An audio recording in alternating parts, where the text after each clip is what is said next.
बोलिए गोपाल कृष्ण भगवान की।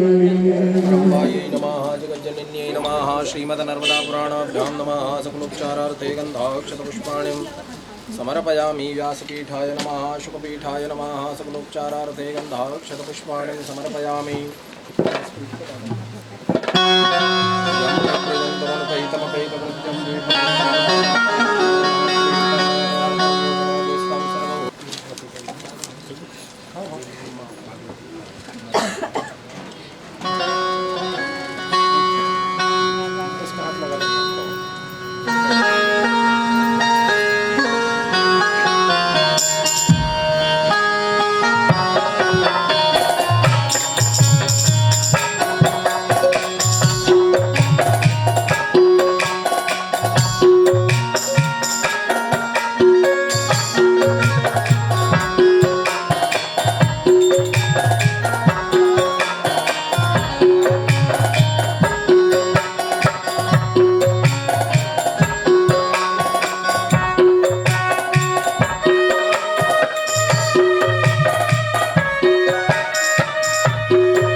विदित है कि दंदवाड़िया परिवार के द्वारा आयोजित संगीतमय श्री नर्मदा पुराण की कथा का आज षष्ठम दिवस है। षष्ठम दिवस की मध्याह्न आरती संपन्न हो चुकी है। कथा के व्यास परम पूज्य पंडित श्री नटवरलाल जी शर्मा मंचासीन हो चुके हैं। जहां तक भी मेरी आवाज जा रही है, आप सभी से निवेदन कि आप शीघ्रता से अपने गृह कार्यों से निवृत्त होकर कथा पांडाल में पधारें और मां पतित पावनी नर्मदा की कथा का श्रवण करें। आप सभी की ओर से मैं पूज्य श्री के चरणों में निवेदन करूं कि वो आज हमें षष्ठम दिवस की कथा का रसस्वादन कराएं। पूज्य श्री शास्त्री जी। ओम अखंडमंडलाकारं व्याप्तं येन चराचरं तत्पथं दर्शितं येन तस्मै श्रीगुरुवे नमः।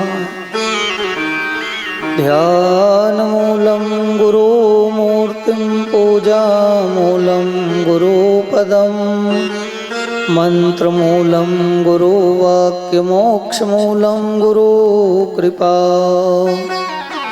गुरुर्ब्रह्मा गुरुर्विष्णु गुरुर्देवो महेश्वर गुरुः साक्षात् परब्रह्म तस्मै श्री गुरुवे नमः।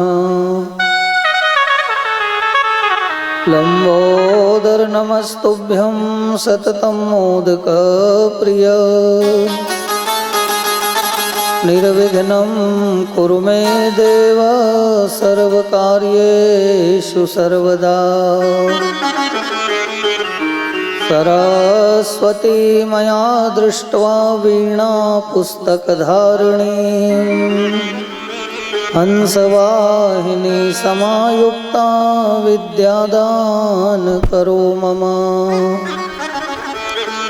या देवी सर्वभूतेषु बुद्धिरूपेण संस्थिता नमस्तस्यै नमस्तस्यै नमस्तस्यै नमो नमः।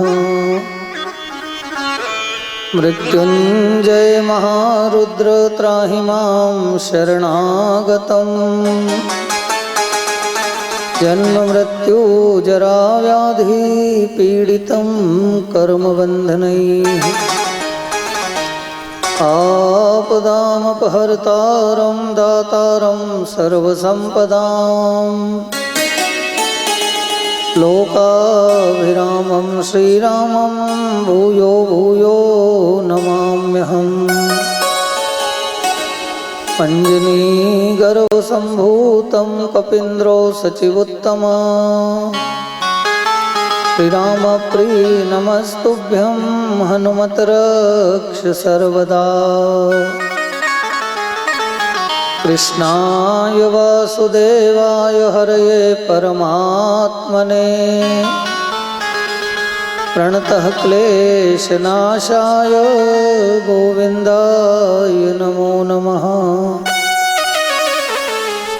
निगमकल्पतरोर्गलितं फलं मार्कण्डेयमुखादमृतद्रवसंयुतं पिबत रेवामृतं रसमालयं मुहुरहो रसिका भुवि भावुकाः। शुक्लाम्बरधरं देवं शशिवर्णं चतुर्भुजं प्रसन्नवदनं ध्यायेत् सर्वविघ्नोपशान्तये। सुशान्तिर्भवतु सर्वारिष्टशान्तिरस्तु निर्विघ्नमस्तु। ॐ श्रीगणेशाय नमः। श्रीसरस्वत्यै नमः। श्रीपुराणपुरुषोत्तमाय नमः। श्रीसद्गुरुभ्यो नमः। श्रीनर्मदायै नमः। तू सीता तू शारदा तू राधा जगदम्ब वाणी में बल दीजिए कथा कहूँ अविलंब। वाणी भी बलहीन है घट में नहीं है ज्ञान। एक तेरा ही आसरा लाज रखो हनुमान। ओम नमो भगवती नर्मदायै। ओम नमो भगवती नर्मदायै। ओम नमो भगवती नर्मदायै। ओम नमो भगवती नर्मदायै। श्री नर्मदायै नमः। पूर्ण ब्रह्म सच्चिदानंद भगवान आनंद कंद मुरली मुकुंद बाल कृष्ण लाल राधे रानी पतित पावनी मां नर्मदा भगवान सिद्धेश्वर जबरेश्वर राघवेंद्र सरकार श्री हनुमान जी महाराज के सहित इस पवित्र ग्राम में विराजमान सभी देवी शक्तियों को व्यासपीठ से प्रणाम। सभी विप्र देवताओं के चरणों में प्रणाम। कथा में पधारे आप सभी श्रद्धालु भक्तों के हृदय में विराजमान उस ब्रह्म चेतना को प्रणाम करते हुए माँ नर्मदा के इस षष्ठम दिवस की ज्ञान गंगा का मंगलमय शुभारंभ करने जा रहे हैं। आइए बड़े भाव से श्री हनुमान जी महाराज की पधरावणी करें, फिर कथा का शुभारंभ करें। आसन लगाओ प्रेम से आओ हनुमान जी।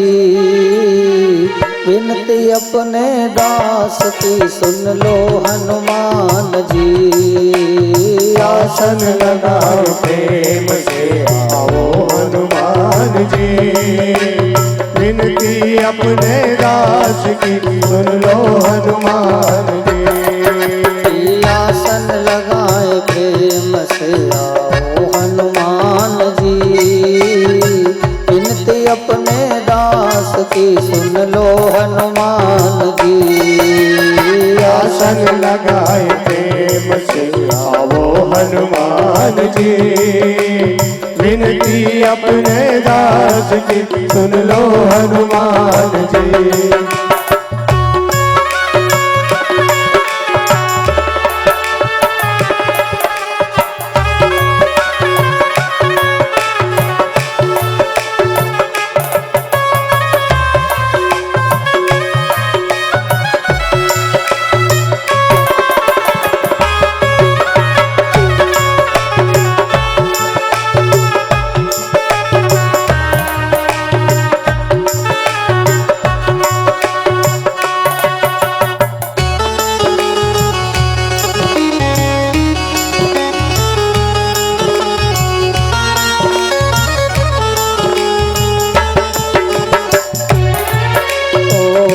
चंदन की चौकी है फूलों का आसन। चंदन की चौकी है फूलों का आसन। ओ आन विराजो मारुति नंदन।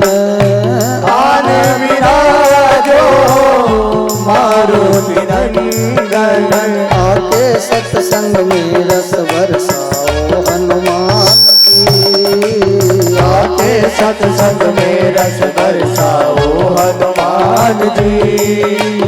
विनती अपने दास की सुन लो हनुमान जी। विनती अपने दास की सुन लो हनुमान जी।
ये विनती अपने दास की सुन लो हनुमान जी। विनती अपने दास की सुन लो हनुमान जी।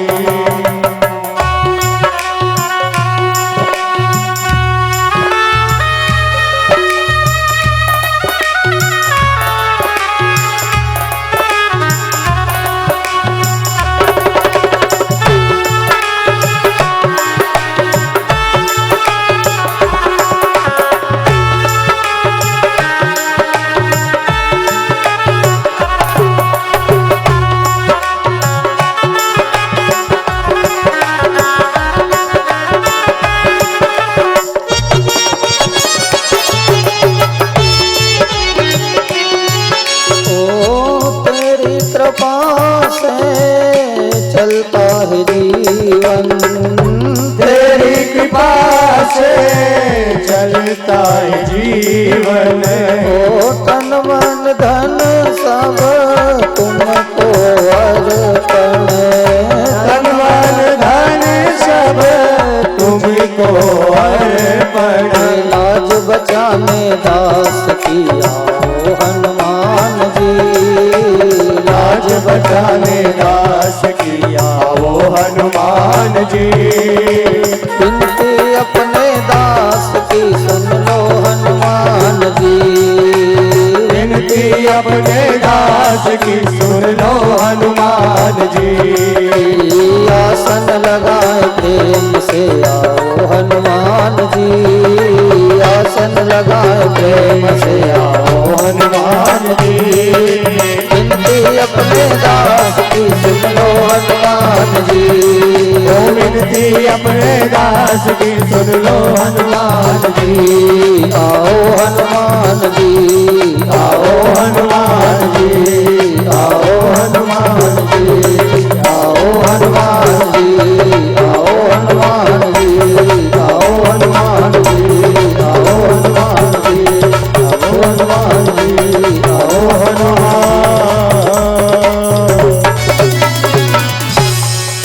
हनुमान अंजनी सोनुर्वायुर्पुत्रो महाबलः। श्रीरामेष्टफाल्गुन सखा पिंगाक्षौमित विक्रमः। उदधीक्रमणश्चैव सीताशोकविनाशन। लक्ष्मण प्राणदाता च दशग्रीवस्य दर्पः। महामुनि मार्कंडे धर्मराज युधिष्ठिर को, पांडवों को माँ नर्मदा की पावन कथा का रसपान करा रहे हैं। हे धर्मराज, इस संसार में तीन शक्तियां जगत को चलाती है, माँ, महात्मा और परमात्मा। माँ जन्म देती है, धरती माँ हमारे भार को धारण करती है। महात्मा हमारी आत्मा को, हमारे जीव को, हमारे जीवन को सतमार्ग बताते हैं। और परमात्मा हमारे जीवन की नैया को भव सागर से पार लगाते हैं। तीन चला रहे हैं, लेकिन दुनिया में कुछ चीजें ऐसी होती है जो चलती है पर दिखती नहीं। जैसे सूरज चलता ना दिखे और चलती दिखे न बेल, और साधु हरि भजता ना दिखे, ये कुदरत का खेल। सूरज पूर्व दिशा से उदय होता है, मध्याह्न काल में मध्य में आ जाता है हमारे सिर के ऊपर, सायंकाल में पश्चिम में चला जाता है। ऐसा पूरा राउंड लगा देता है, पर किसी को चलता हुआ नहीं दिखता है। जो भी देखता है उन्होंने कहा सूर्य है, सुबह वहां था अब यहां आ गया। हमने जिस बेलड़ी को बोया, चाहे वो कद्दू की हो, गिलखी की हो, लगाते हैं, इतनी बड़ी दिखती है। उस पर किसी लकड़ी का सहारा लगा दो तो वो धीरे धीरे मकान की छत पे चली जाती है। अगर उसको टकटकी लगा के देखो कि ये चलती कैसे है, दिन में चले कि रात में चले, हम उसकी पकड़ नहीं कर सकते। इसी प्रकार भगवान के भक्त भजन करते हैं, लेकिन दिखते नहीं हैं। हम साधुओं के आश्रम में अगर जांच करने भी जाओ कि साधु भजन कब करता है, तो जब भी हम दर्शन करने जाएंगे बैठे हुए मिलेंगे, बात करते मिलेंगे। तो भजन कब करते हैं? यह निशा सर्वभूतानाम तस्याम जागर्ति संयमी और यस्याम जागर्ति भूतानाम स निशाम पश्यतो मुने। जिसमें सारा संसार जागता है उसमें संत सोते हैं, और जिसमें सारा संसार सोता है उसमें महात्मा लोग जागते हैं, हमारे जीवन को दिशा देते हैं। सत्संग मिलता है, जीवन धन्य हो जाता है। हमारे चेहरे में कितने दाग लगे हैं इसे बताने के लिए हमारे घर में दर्पण लगा है। हम उस दर्पण में कांच में अपना प्रतिबिंब देख लें तो समझ में आ जाए कि मेहमान जाने लायक हूँ कि नहीं। एकदम कोई खेत में से काम करते करते आए और चलो बैठो गाड़ी पे, उन्होंने कहा मेहमान चलना, जरा रुक यार, कांच में मुंह देख के आऊँ ठीक है कि नहीं, काला पीला तो नहीं है। व्यक्ति ने दर्पण को उसी समय देखा जब या तो वो स्नान ध्यान करके और तैयार होता है, या फिर उसको कहीं जाना होता है तो पहले कांच के सामने जाता है, हाँ ठीक है चलो।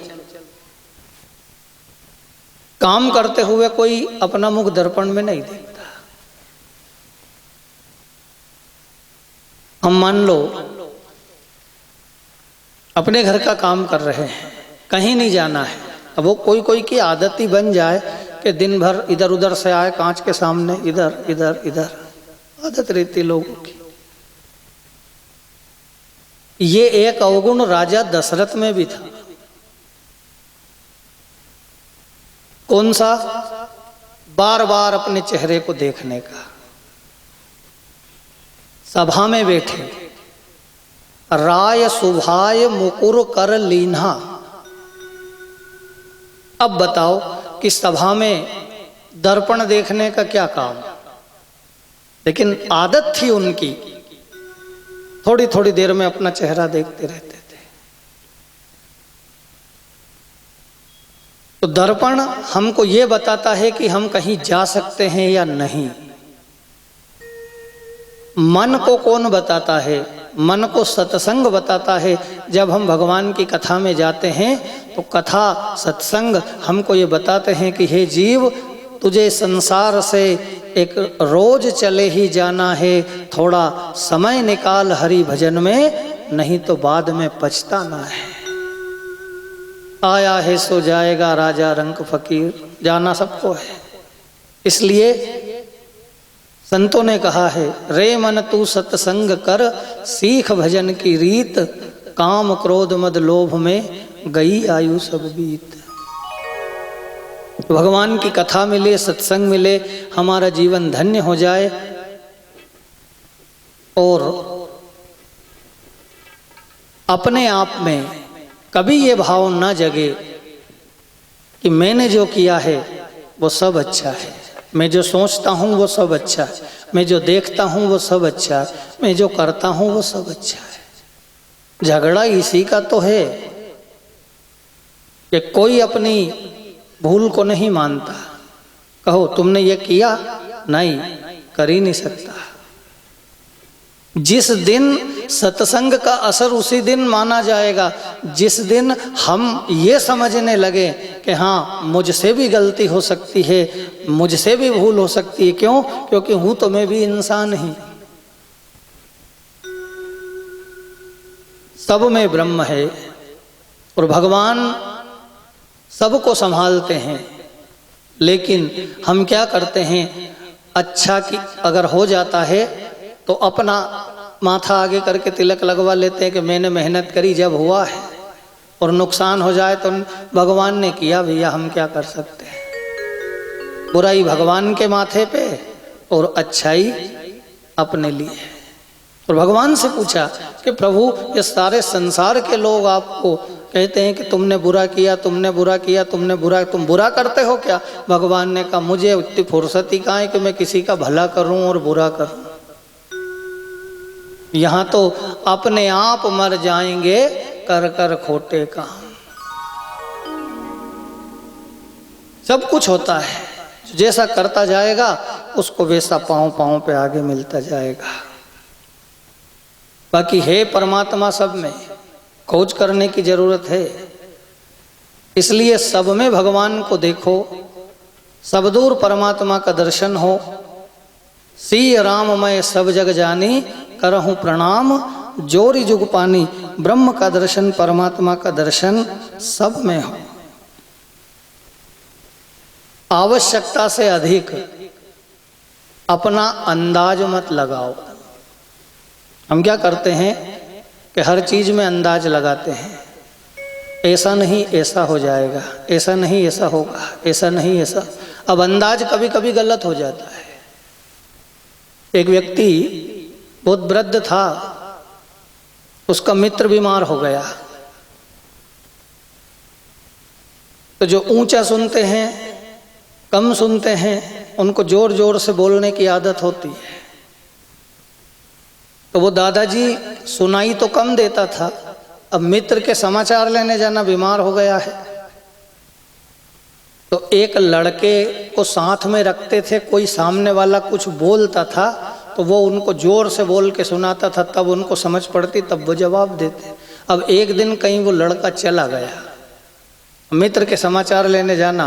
अब लोगों ने कहा कि जाओगे? चले जाएंगे, क्या बिगड़ता है। तो वो लड़का तो है ही नहीं, सुनोगे कैसे? अंदाज लगा के। सुनाएगा नहीं पर अंदाज लगा लेंगे, अंदाज लगा के सुनोगे। हाँ, चले गए। मित्र बीमार है, ये पहुंचे, को भैया क्या हाल है? अब वो तो तकलीफ में तो था ही, उनने कि 15 दिन से बीमार हूं, अब समाचार लेने आया। काय का हाल? मर रहा हूं। अब होठ हिलते देखे, सुना है तो कोई है नहीं, भगवान की कृपा है। उसको गुस्सा है कि मैं मर रहा हूं, तकलीफ में हूं, और ये कह रहा है कि भगवान की कृपा है। फिर इनने पूछा कौन से डॉक्टर का इलाज चल रहा है? वो गुस्सा में तो था ही, यमराज का। अब इनने सुना, अरे वो तो बहुत अच्छे डॉक्टर हैं, बहुत अस्पताल चलता है उनका, रोज हजारों लाखों की भीड़ लगी रहती है। फिर थोड़ी देर बाद पूछा खाने को क्या परहेज बताया, क्या क्या खाने को बताया? अब ये फिर गुस्से में, पत्थर। अब ये फिर अंदाज लगाए, वो तो बहुत हल्का भोजन है, आसानी से पच जाता है, खाते रहो खाते रहो। तो संसार में कभी कभी अंदाज उल्टा पड़ जाता है। जैसे एक व्यक्ति को गुरु ने कह दिया कि सब में भगवान देखना हो, सब में ब्रह्म है, सब में परमात्मा है, सब दूर ब्रह्म समाया हुआ है, सर्वम खलविदम ब्रह्मा। तो सब में भगवान देखता। गुरु ने कहा, अब एक दिन क्या हुआ कि वो कहीं जा रहा था और सामने से हाथी आ रहा था, और हाथी पागल हो गया। महावत ने आवाज लगाई, अरे सामने से हट जाओ सब, ये हाथी पागल हो गया, मेरे बस में नहीं है, हट जाओ हट जाओ हट जाओ। अब ये सामने चल के जा रही ने सोचा, मेरे गुरु ने कहा है कि हाथी में भी ब्रह्म है, मुझ में भी ब्रह्म है, एक ब्रह्म दूसरे ब्रह्म को कभी मार नहीं सकता, तो हटा ही नहीं सामने से। महावत ने कहा, ओ भैया सामने से हट जा, ये हाथी मार डालेगा। मैं कहा नहीं मारेगा, इसमें ब्रह्म है। इतने में हाथी आया, सूंड में लपेटा और दूर फेंक दिया, हड्डियां टूट गई। गुरुजी के पास गया, तिरछा चलता है। गुरु ने कहा क्या हुआ? ये दुर्दशा किस कुसंग से हुई है? उन्होंने कहा कुसंग से नहीं, सत्संग से हुई है। क्यों? आपने कहा था कि सब में ब्रह्म है, हाथी उधर से आ रहा था और मैं कभी हट जाता तो आपका वचन झूठा हो जाता। मैंने उसमें भी ब्रह्म देखा, मुझ में ब्रह्म, हाथी में ब्रह्म, बस हटा नहीं तो मार दिया, गिर गया, हड्डियां टूट गई। गुरु ने कहा क्यों? मैंने ये तो कहा था कि हाथी में भी ब्रह्म है, तुझ में भी ब्रह्म है, लेकिन ऊपर बैठ के वो चिल्ला रहा था महावत, उसमें ब्रह्म नहीं दिखा तुझे? उसने कहा कि हट जा हट जा हट जा, तो उस ब्रह्म की तो आवाज सुनना थी, नहीं सुन पाया। समझना कुछ, समझते कुछ हैं, अंदाज लगाते हैं वो अंदाज गलत हो जाते हैं। इसलिए दुनिया में हर सपना आग नहीं होता, हर समुद्र तट पे झाग नहीं होता, सबको एक नजरिए से मत देखो, हर आंचल में दाग नहीं होता। अब सबको एक घाट एक घाट एक घाट, कहीं अच्छा भी है कहीं श्रेष्ठ भी है। नजरें बदली नजारे बदल गए, अपनी दृष्टि को घुम। इसलिए तुलसीदास जी ने मानस में कुछ छोड़ने को नहीं कहा है। काम क्रोध लोभ मोह इनको छोड़ना नहीं है, केवल अपने मन को मोड़ना है। जैसे रास्ते में गाड़ी चल रही है और सामने गड्ढा आ गया तो क्या सीधा उस गड्ढे में गिर जाना, कूद जाना? हैंडल अपने हाथ में है, थोड़ा सा मोड़ लो और बच के निकल जाओ। ये दुनिया में कुछ काम बहुत अर्जेंट है। आयुर्नश्यति पश्यताम प्रतिदिनम जाति क्षय यौवनम। जीवन जा रहा है, श्वास जा रही है, आयु प्रतिदिन घट रही है। तो सबसे जरूरी है सत्संग करना, भगवान का नाम लेना। तो अपना अंदाज ना लगाएं और भगवान के भरोसे अपने जीवन की गाड़ी को चलाते रहें। तो इससे क्या होगा कि परमात्मा हमारे जीवन में कृपा करेंगे और माँ नर्मदा हमारे जीवन में आकर के अपनी कृपा का भंडार भरेगी। तो भगवान का नाम इस संसार में सबसे ज़्यादा जरूरी है, सबसे ज़्यादा अनिवार्य है। हरिनाम के बिना दुनिया में कुछ नहीं हो सकता। भज ले राम नाम अर्जेंट, भज ले राम नाम अर्जेंट, भज ले राम नाम अर्जेंट, भज ले राम नाम अर्जेंट। राम नाम का खोल ले खाता, राम नाम का खोल ले, राम नाम का खोल ले खाता, राम नाम का खोल ले खाता। बोली गुरु की बेंट, भज ले राम नाम अर्जेंट, भज ले राम अर्जेंट।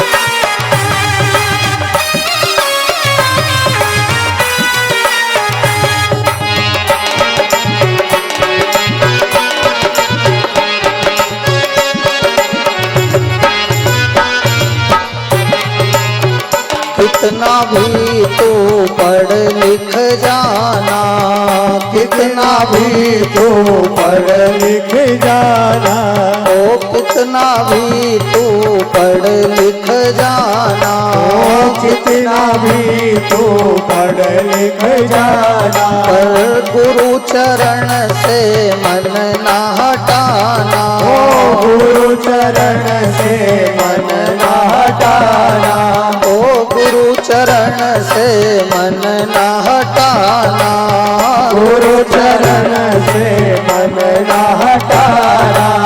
सतगुरु की सत्संगशाला का, सतगुरु की सत्संगशाला का, ओ सतगुरु की सत्संगशाला का, सतगुरु की सत्संगशाला का।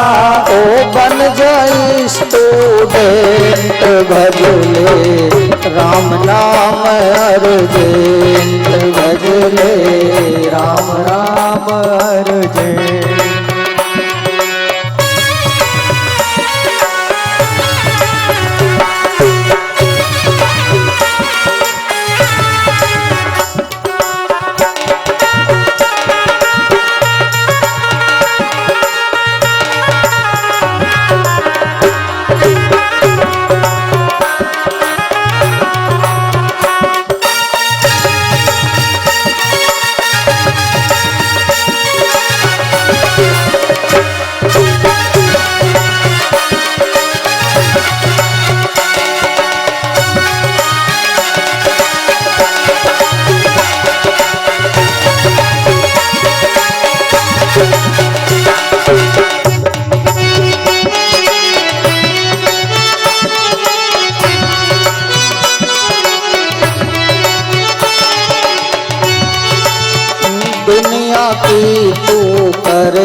की तो करे गुलामी, ओ दुनिया की तू करे गुलामी, दुनिया की तो करे गुलामी, की दुनिया तेरे काम नानी, ओ दुनिया तेरे काम नानी, ओ दुनिया तेरे काम नानी, ओ दुनिया तेरे काम नानी, ओ सब कुछ तज के प्रभु के दर का, सब कुछ तज के प्रभु के दर का, सब कुछ तज के प्रभु के दर का, सब कुछ तज के प्रभु को बनता, बन जा तू सर्वेंट, भज ले राम नाम अर्जेंट,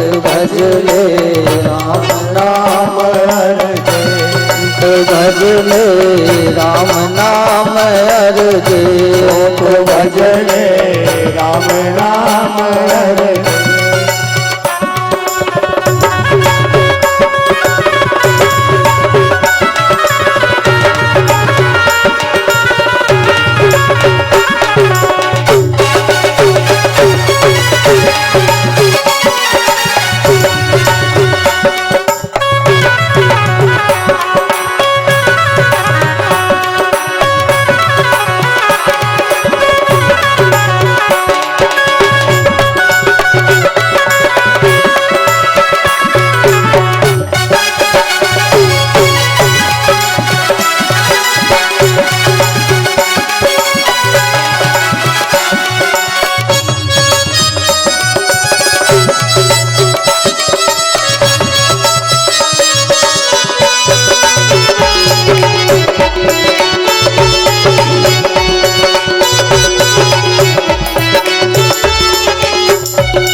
पिछले फल को भोग रहा है, पिछले फल को अपना बना प्रेजेंट, भज ले राम नाम अर्जेंट, भज ले राम नाम अर्जेंट, भज ले राम नाम अर्जेंट, भज ले राम नाम अर्जेंट। पाप कमाई से धन जोड़ा, पाप कमाई से धन जोड़ा, पाप कमाई से धन जोड़ा, पाप कमाई से धन जोड़ा, समझाने पर भी ना छोड़ा, समझाने पर भी ना छोड़ा, समझाने पर भी ना छोड़ा, समझाने पर भी ना छोड़ा। खून चूस के भरी तिजोरी, खून चूस के भरी तिजोरी, खून चूस के भरी तिजोरी, खून चूस के भरी तिजोरी। कैसा बना मर्चेंट, भज ले राम नाम अर्जेंट, भज ले राम नाम अर्जेंट। राम नाम का खोल ले खाता, राम नाम का खोल ले खाता, हरि नाम का खोल ले खाता, हरि नाम का खोल ले खाता। खुले गुरु की बेंक, भज ले राम नाम अर्जेंट, भज ले राम नाम अर्जेंट, भज ले राम नाम अर्जेंट, भज ले राम नाम अर्जेंट, भज ले राम नाम अर्जेंट, भज ले राम नाम अर्जेंट, भज ले राम नाम अर्जेंट, भज ले राम नाम। राम कृष्ण भगवान की जय। तो भगवान हमारे जीवन में ऐसी कृपा करे कि हम में दूसरों के दुर्गुण दिखाई ना दे, हमें हर जीव में संसार में भगवान दिखाई दे, तब जाके ये जीवन जो है वो सार्थक होगा। ये दुनिया है साहब, ये संसार है, यहाँ सोचो कि अच्छा ही अच्छा मिलेगा तो नहीं मिलेगा। दुनिया ही उसका नाम है कि बनते ही विघ्न आ गया।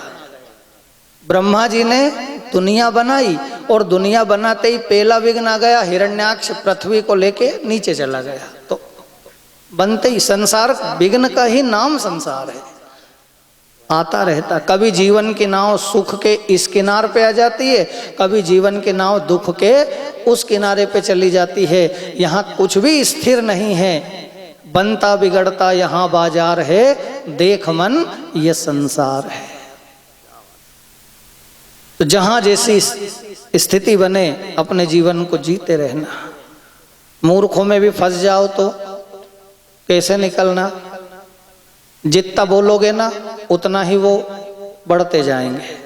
एक बार अकबर ने बीरबल से कहा, बीरबल हमको तुम्हारे पिताजी से मिलना है। बीरबल ने कहा कि मैं ही बहुत हूँ, पिताजी से क्या करोगे मिलके? नहीं नहीं, हम देखें तो सही तुम्हारे पिताजी कैसे कितने बुद्धिमान हैं। बीरबल ने कहा ठीक है, कल ले आऊँगा सभा में। बीरबल घर गया, पिताजी से कहा पिताजी आपको बादशाह ने बुलाया है। अरे बीरबल, बादशाह के सामने मैं क्या करूँगा जाके? तो बुलाया है ना, तू है ना, तू सब संभाल ले। अरे वो तुमसे मिलना चाहते हैं। अरे भैया, बादशाह के सामने कुछ बोलने में आ गया, ऊंचा नीचा कुछ कहना कुछ और निकल जाए। बड़े आदमी के सामने जब हम जाते हैं ना तो कहना कुछ चाहते हैं और निकल कुछ जाता है, तो क्या करूँगा? पिताजी आप एक शब्द भी मत बोलना, बस केवल खड़े रहना, सब में निपट लूंगा। बीरबल पिताजी को लेके गए। अकबर अपने सिंहासन पर बैठा। बीरबल ये तुम्हारे पिताजी? उन्होंने कहा हाँ साहब। पास में बुलाए।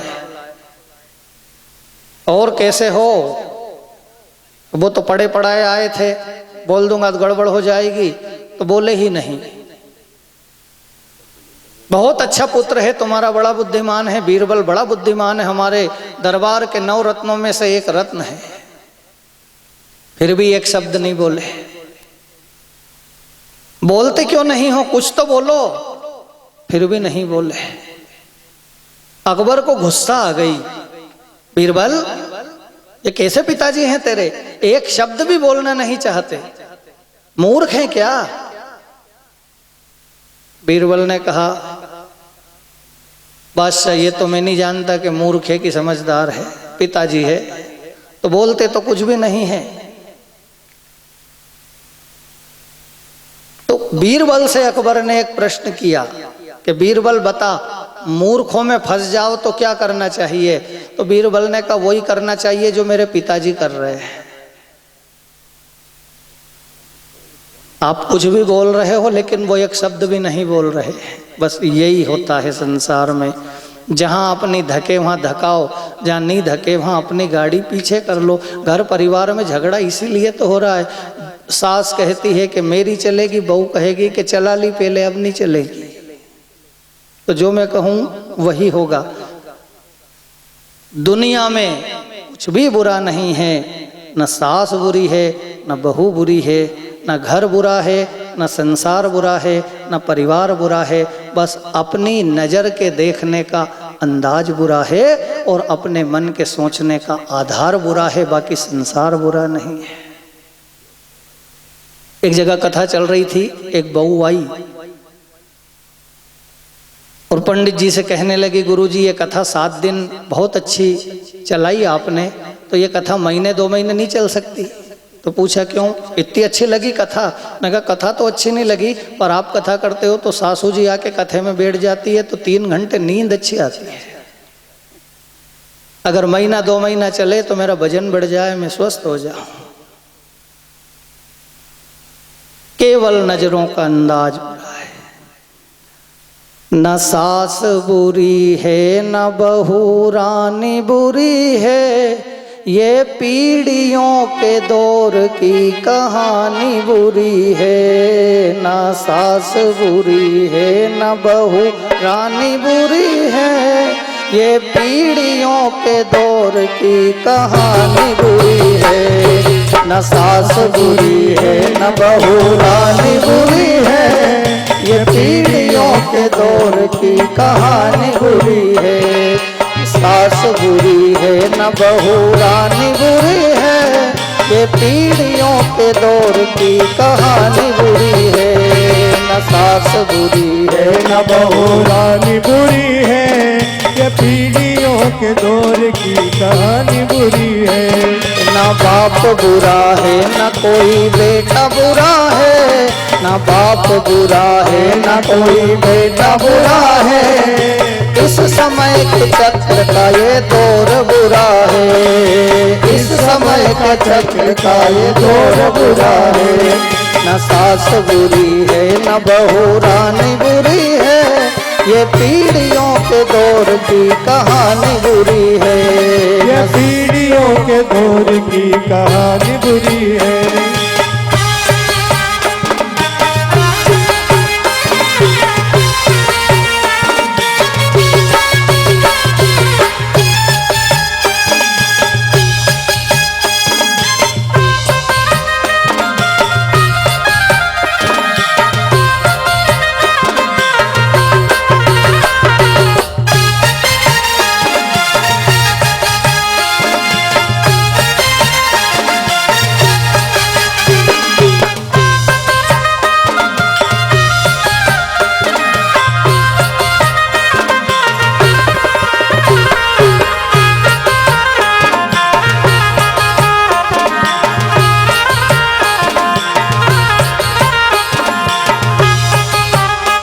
संसार बुरा है न परिवार बुरा है, संसार बुरा है न परिवार बुरा है।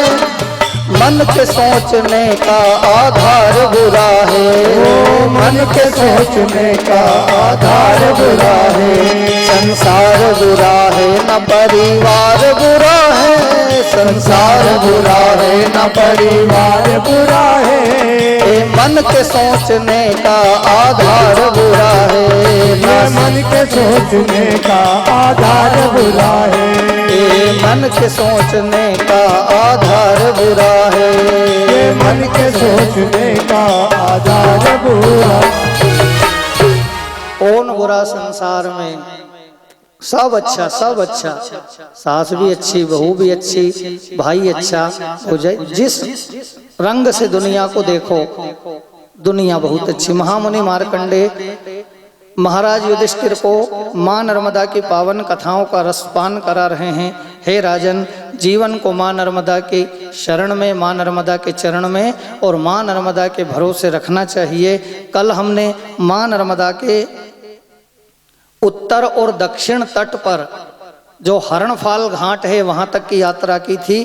अब इसके आगे महामुनि मार्कंडे कहते हैं, राजन ततो गच्छेत्तु राजेन्द्रं तीर्थं परम शोभनं नर्मदा उत्तरे कूले हापेश्वर मनोत्तमम्। माँ नर्मदा के उत्तर तट पर हरणफाल घाट से आगे हापेश्वर तीर्थ आता है। यहाँ देवराज इंद्र ने जब उनको ब्रह्म हत्या लगी थी तो तपस्या साधना करके इस तीर्थ का निर्माण किया था। इसके आगे माकर खेड़ा गांव बाणगंगा और नर्मदा का संगम स्थल पुष्करणी तीर्थ। इस पुष्करणी तीर्थ में भगवान सूर्य नारायण ने तपस्या और साधना की थी। इसी के आगे कपिल तीर्थ, कंबलेश्वर तीर्थ और आदित्येश्वर तीर्थ है। आदित्येश्वर तीर्थ में प्राचीन समय में अकाल पड़ा, दुर्भिक्ष हुआ, कुछ भी नहीं बचा। ऋषि मुनि करोड़ों नर नारी माँ नर्मदा के तट पे आ गए और भगवती नर्मदा का आश्रय लेने लगे। रात्रि में जब संत महात्मा और नर नारी सो रहे थे नर्मदा मैया के तट पे, उसी समय एक भयंकर राक्षसी विकराल रूप धारण करके और इन संत महात्मा और नर नारियों को खाने के लिए आई और सब घबरा गए कि राक्षसी हमको खा जाएगी। तो उसी समय भगवती नर्मदा के चरणों में प्रार्थना की, माँ रक्षा करो रक्षा करो रक्षा करो। तो भगवती नर्मदा दिव्य रूप धारण करके प्रकट हुई और अपनी दिव्य शक्ति से उस राक्षसी का संहार किया और करोड़ों नर नारी और संत महात्माओं की रक्षा करी। इसलिए यह तीर्थ आदित्येश्वर तीर्थ, यहाँ भगवान सूर्य ने भी तपस्या की थी। आगे भीमकुल्य संगम करोटीश्वर तीर्थ, यहाँ पर किसने तप किया? कार्तिक स्वामी ने, जिनका ये ग्रंथ है स्कंद षडानंद भगवान शंकर के पुत्र कार्तिक स्वामी ने यहाँ पर तपस्या साधना की। प्राचीन काल में एक असुर था जिसका नाम था गजासुर। वो गजासुर बड़ा आतताई पापी, देवताओं को कष्ट देता था। देवता घबराए, भयभीत हुए और भगवान शंकर से कहा, प्रभु रक्षा करो, ये दुष्ट हमको कष्ट देता है। तो भगवान भोलेनाथ ने उस समय अपने त्रिशूल से प्रहार करके और उसके सिर को धड़ से अलग कर दिया। गजासुर का सिर कटा तो भगवान से प्रार्थना करने लगी उसकी आत्मा कि हे भोलेनाथ, आपके त्रिशूल से मेरा उद्धार हुआ है। मेरी एक ही इच्छा है कि आप मुझे अपनी सेवा में, मेरी इस शरीर को, मेरे चर्म को अपने शरीर पे धारण करके मुझे धन्य करो। तो भगवान शिव ने उस गजासुर के चर्म को अपने अंग पर धारण किया। भगवान शंकर नीचे बाघंबर पहनते हैं कमर से नीचे, और जैसे हम अपने कंधे पर दुपट्टा रखते हैं तो कंधे के ऊपर भगवान शंकर महादेव गजासुर के चर्म को धारण करते हैं। भगवान महादेव ने गजासुर की चर्म को अपने देह पर धारण किया। मार्कंडेय ऋषि कहते हैं, राजन, एक बार गजासुर के चर्म को तो भगवान शंकर ने धारण कर लिया, खोपड़ी उसी स्थान पर रखी हुई थी। तो गरुड़ जी महाराज आए और खोपड़ी को उठाई और आकाश मार्ग में उड़ने लगे। आकाश मार्ग में जाते समय गरुड़ जी महाराज के हाथ में जो गजासुर की खोपड़ी थी, वो खोपड़ी मां नर्मदा के इस करोटीश्वर तीर्थ में गिर गई। और जैसे ही मां नर्मदा के जल का स्पर्श हुआ तो गजासुर, भगवान शंकर अपने अंग पर जो उसका चर्म धारण करते हैं, गरुड़ जी की के माध्यम से खोपड़ी के मां नर्मदा के जल में गिरने से भगवान शंकर की उसे आजीवन जीवन पर्यंत देह पर रहने का वरदान प्राप्त हुआ और इस तीर्थ का नाम करोटीश्वर हुआ। और भगवान महादेव करोटीश्वर के रूप में प्रसिद्ध हुए। बोलिए करोटीश्वर भगवान की। इसके आगे अगस्तेश्वर तीर्थ, यहाँ पर अगस्त ऋषि ने तपस्या की। अगस्त ऋषि विंध्याचल पर्वत के गुरु हैं और इतने प्रतापी हैं कि एक ही अंजलि में सारे समुद्र का पान कर गए थे, इसलिए उनको कुंभज ऋषि कहा गया है, अगस्त ऋषि कहा गया है। तो विंध्याचल पर्वत का अभिमान बढ़ा, इतना बड़ा अपने रूप को बढ़ाया। भगवान सूर्य सामने खड़े, सूर्य नारायण से कहा, जैसे तुम सुमेरु पर्वत की प्रदक्षिणा लगाते हो ऐसे मेरी भी परिक्रमा करो। जब भगवान सूर्य नारायण सुमेरु पर्वत के पूर्व भाग में आकर उदय होते हैं तो प्रकाश होता है, भ्रमण करते करते पश्चिम दिशा में जाते हैं, सूर्यास्त हो जाता है। इस प्रकार चक्र के रूप में भगवान परिक्रमा करते हैं। तो इसने कहा मेरी भी परिक्रमा करो। तो सूर्य ने कहा कि ब्रह्मा जी का आदेश है सिर्फ सुमेरु पर्वत की परिक्रमा करने का, मैं तुम्हारी प्रदक्षिणा नहीं कर सकता क्योंकि ये विधि का विधान नहीं है। अगर तुम मेरी परिक्रमा नहीं करोगे तो मैं तुमको मार्ग में आगे नहीं जाने दूंगा। अब देवता घबराए, सूर्य का उदय होना बंद हो गया। एक ही जगह स्थिर हो गए। देवता घबरा करके और फिर ब्रह्मा जी के पास आए। ब्रह्मा जी ने कहा कि विंध्याचल पर्वत के गुरु अगस्त ऋषि हैं, उनके पास जाओ। तो अगस्त मुनि के पास में आए देवता और अगस्त ऋषि से कहा महाराज अपने शिष्य को समझाओ। तो अगस्त ऋषि विंध्याचल पर्वत के सामने प्रकट हुए। अपने गुरु को देख करके विंध्याचल पर्वत ने लेट कर चरणों में दंडवत प्रणाम किया। अगस्त ऋषि ने कहा कि जब तक मैं लौट के नहीं आऊं तब तक खड़ा मत होना। और गुरु महाराज दूसरे रास्ते से अपने आश्रम पर चले गए। तब से अपने गुरु की आज्ञा का पालन करता हुआ विंध्याचल पर्वत खड़ा नहीं हुआ, लेटा ही हुआ है आज तक। एक तरफ विंध्याचल, एक तरफ सतपुड़ा, और इन्हीं के मध्य से ये जगत जननी मां नर्मदा प्रकट होकर के और बही है और भक्तों का कल्याण कर रही है। तो अगस्त ऋषि ने यहाँ तपस्या की थी, इसलिए इस तीर्थ का नाम अगस्तेश्वर तीर्थ। आगे केदारेश्वर तीर्थ आता है। यहाँ पर सांडिल्य गोत्रीय एक ब्राह्मण केदारनाथ की यात्रा करने के लिए गए, तो पहुंच नहीं पाए।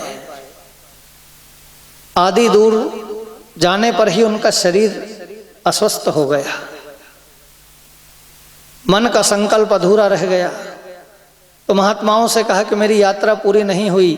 तो सब महात्माओं ने कहा एक काम करो, नर्मदा की परिक्रमा कर लो। नर्मदा मैया की परिक्रमा करी। परिक्रमा करते करते ब्राह्मण जैसे ही इस तीर्थ में आए, मां नर्मदा के इस दिव्य घाट में, भीमकुल्या संगम के पास में, अगस्तेश्वर तीर्थ के आगे, तो यहां पर आकर के उन्होंने मां नर्मदा से प्रार्थना की कि हे मैया, जो लोग केदारनाथ नहीं जा सकते उनको केदारनाथ की यात्रा का फल कैसे प्राप्त होगा। हे केदारेश्वर, मैं आपसे प्रार्थना करता हूं कि आप यहाँ पर प्रकट हो जाइए। तो उस समय भगवान केदारनाथ स्वयं मां नर्मदा के तट पर प्रकट हो गए और उस भक्त को अपना दर्शन दिया और कहा कि नर्मदा की परिक्रमा जो करेगा उसको चारों धाम के दिव्य दर्शन का पुण्य प्राप्त होगा। मां नर्मदा के तट पर केदारनाथ भी है, मां नर्मदा के तट पर बद्री नारायण भी है, मां नर्मदा के तट पर भगवान जगन्नाथ भी हैं और मां नर्मदा के तट पर रामेश्वर भगवान भी है। चारों धाम मां के घाट पे बसे हुए हैं। इसी के आगे रविश्वर तीर्थ, कामेश्वर तीर्थ, यहाँ किसने तपस्या की? भगवान गणपति ने। भगवान गणपति विघ्नों का विनाश करने वाले हैं। अगर कार्य में किसी भी गणपति का स्मरण नहीं हो तो वो कार्य कभी पूर्ण नहीं हो सकता। इसलिए छोटा काम हो या बड़ा काम, सबसे पहले गणपति जी का स्मरण किया जाता है। उन भगवान गणपति ने भी इस कपिलेश्वर तीर्थ में, कामेश्वर तीर्थ में आकर के और तपस्या साधना की। यहाँ कामदेव ने भी तप साधना की है। इसी के आगे मणिनागेश्वर तीर्थ है, मां नर्मदा के उत्तर तट पर। मणिनाग तीर्थ में मणि नाम का जो नाग है उसने तपस्या साधना की। मणिनाग ने तप क्यों किया? क्योंकि एक बार कश्यप ऋषि की 2 पत्नियां थी, विंता और कद्रू। कद्रू के हजारों सर्प पुत्र नाग जो थे वो कद्रू के पुत्र थे और विंता के यहाँ 2 पुत्र थे। एक का नाम गरुड़, दूसरे का नाम अरुण। तो गरुड़ जो थे वो भगवान विष्णु के वाहन बने और अरुण जो थे वो भगवान सूर्य नारायण के रथ को चलाने वाले सारथी बने। तो दोनों पुत्र विंता के अच्छी जगह काम करते। कद्रू को यह बात अच्छी नहीं लगी कि मेरे हजारों पुत्र नाग इधर उधर भटक रहे हैं। तो एक दिन उसने शर्त लगाई विंता से, पूछा बता सूर्य के रथ में जुतने वाले घोड़े किस रंग के हैं? तेरा पुत्र वहां नौकरी करता है, सूर्य का रथ चलाता है, बता किस रंग के घोड़े? उसने कहा सूर्य नारायण के घोड़े सफेद रंग के हैं। कद्रू ने कहा श्याम वर्ण के हैं, काले रंग के। अब शर्त हो गई कि जिसकी बात झूठी होगी उसे दासी बनकर के सेवा करना पड़ेगी। शाम को अरुण आए, पूछा मां ने, बेटा सूर्य के घोड़े? उन्होंने कहा सफेद रंग के हैं। सर्प लोग आए, कद्रू ने पूछा सूर्य के घोड़े किस रंग के? उन्होंने कहा मां सफेद है। अरे मैंने तो काले कह दिया। अब मुझे दासी बन करके विंता की सेवा करनी पड़ेगी। एक काम करो, तुम हजारों पुत्र मेरे सर्प पुत्र हो, नाग हो, सूर्य के घोड़ों के रोम रोम में प्रवेश कर जाओ मच्छर के समान रूप धारण करके, और उन सफेद घोड़ों को काला बना दो। वो सारे सर्प कहते हैं माँ ऐसा मत कर, अधर्म करना, छल करना, अन्याय करना, अनीति करना ठीक नहीं है।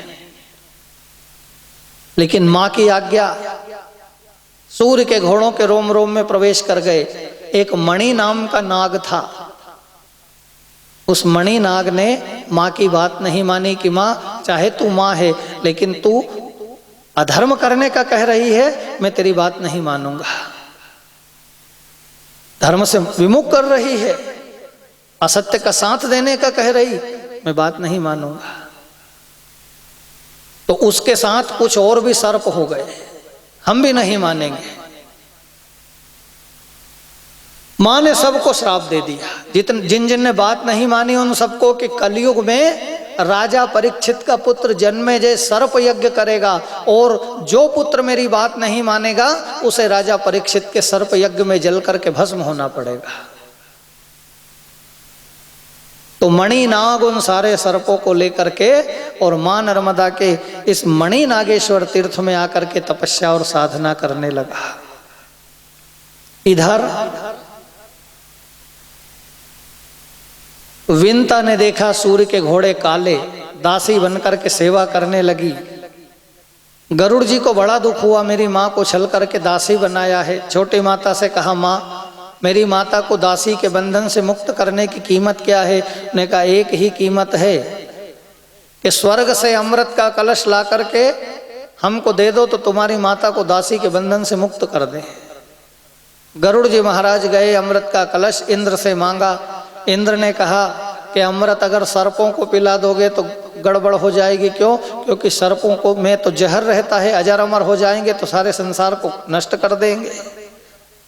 तुम्हारी माँ के साथ जैसा सर्पों ने छल किया है ऐसा तुम भी छल करना, अमृत उनको पीने मत देना। गरुड़ जी ने कहा ठीक है। अमृत लेकर के आए, कलश को नीचे रखा और सारे सर्प उस अमृत के कलश के पास आने लगे। तो गरुड़ जी ने कहा देखो ये अमृत है, देवलोक से लेके आया हूँ, बिना स्नान किए कोई भी सर्प इसको हाथ नहीं लगाएगा, रखा हुआ है, सब स्नान करके शुद्ध हो फिर अमृत को पीना। इधर गरुड़ जी महाराज ने कद्रू माता से कहा मेरी माता को दासी के बंधन से मुक्त करो, और दासी बंधन से मुक्त हुई विंता, और गरुड़ जी ने माँ को अपनी पीठ पर बिठाई और सर्प लोग स्नान करके और अमृत पीने के लिए आए। उसी समय गरुड़ जी ने अमृत के कलश को वहां से उठा करके और आकाश मार्ग में उड़ने लगे।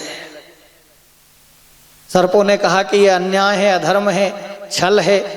तो गरुड़ जी ने कहा कि तुमने भी तो किया, जो जैसा करता है उसको वैसा ही प्राप्त होता है, जो जैसा करेगा वैसा पाएगा। इसलिए 4 वेद 6 शास्त्र में बात लिखी है, दोय सुख दीने सुख होत है और दुख दीने दुख होए। 18 पुराणेषु व्यासस्य वचनद्वयम् परोपकाराय पीड़ाय पापाय परपीडनम्। गरुड़ जी उस अमृत के कलश को लेकर के चले आकाश मार्ग से। जहाँ पर कलश रखा था उठाते समय कुछ अमृत की बूंदें वहाँ पर गिरी, तो जहाँ अमृत की बूंदें गिरी वहाँ पर डाब का जन्म हो गया, जिसको हम कुशा कहते हैं। अब सर्पों ने सोचा कि ये भी अमृत से ही पैदा हुई है, इसलिए इसी को चाट लो तो अमर हो जाएंगे। तो वो डाब थी तीखी धार वाली, और जैसे ही सर्प लोग उस डाब में अपनी जिह्वा से उसे चाटने लगे तो सर्पों की एक जीभ थी, लेकिन उस डाब को चाटने से सर्पों की 2 जीभ हो गई। गरुड़ जी महाराज ने 4 स्थानों पर अमृत के कलश को विश्राम कराया था। तो जहाँ जहाँ अमृत की बूंदें गिरी 4 स्थानों पर, वहाँ पर कुंभ के मेले का आयोजन होता है, और कुंभ को ही हम अमृत कुंभ के नाम से जानते हैं। अवंतिकापुरी उज्जैन, त्र्यंबकेश्वर भगवान के धाम नासिक, प्रयागराज में और हरिद्वार में, इन 4 स्थान पर महाकुंभ का मेला आयोजित होता है। और एक कुंभ तो हमारे क्षेत्र में अवंतिका धाम भगवान बाबा महाकाल की नगरी में लगता है, जिसको हम बैसाख के मास में यह कुंभ का मेला 12 वर्ष में एक बार एक तीर्थ में आता है। तो 4 स्थानों पर गरुड़ जी ने विश्राम कराया अमृत के कलश को।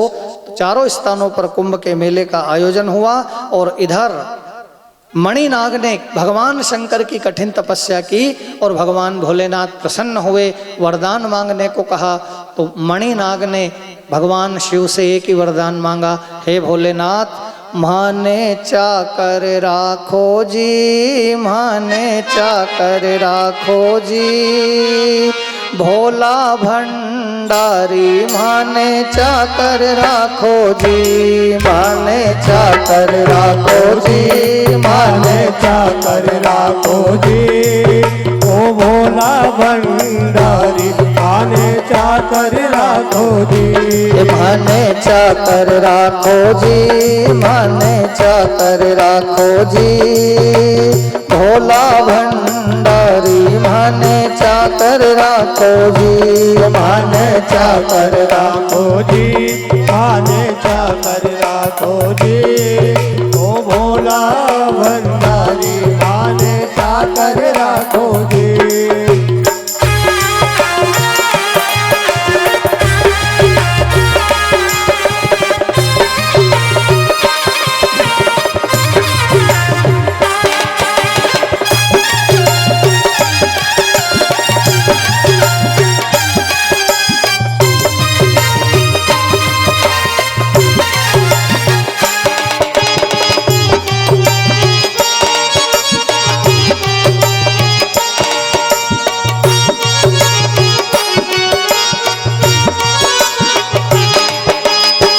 शंभू से लगी लगन में शिव मंदिर में जाऊं, शिव शंभू से लगी लगन में शिव मंदिर में जाऊं, ओ शिव शंभू से लगी लगन में शिव मंदिर में जाऊं, शिव शंभू से लगी लगन में शिव मंदिर में जाऊं, और गांव गांव और गली गली में, गांव गांव और गली गली में, गांव गांव और गली गली में, गांव गांव और गली गली में भोले का गुण गाऊं, माने चाकर राखो जी, माने चाकर राखो जी, भोला भंडारी माने चाकर राखो जी, माने चाकर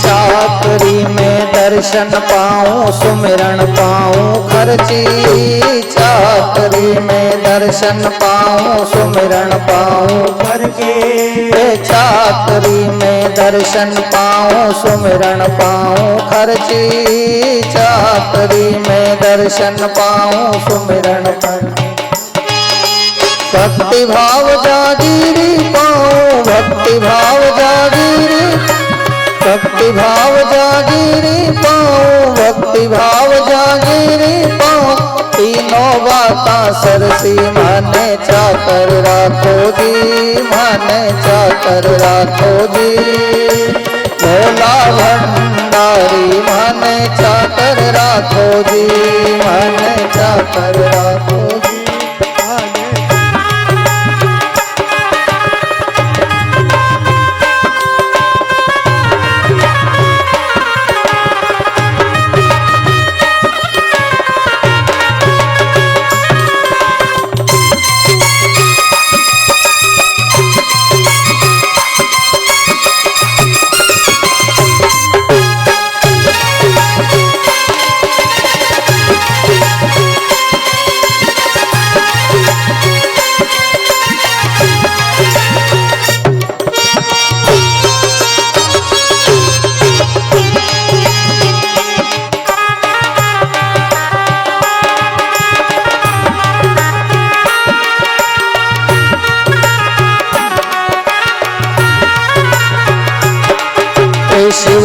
नगरी बड़ी सुहानी मन में राखो धीरा।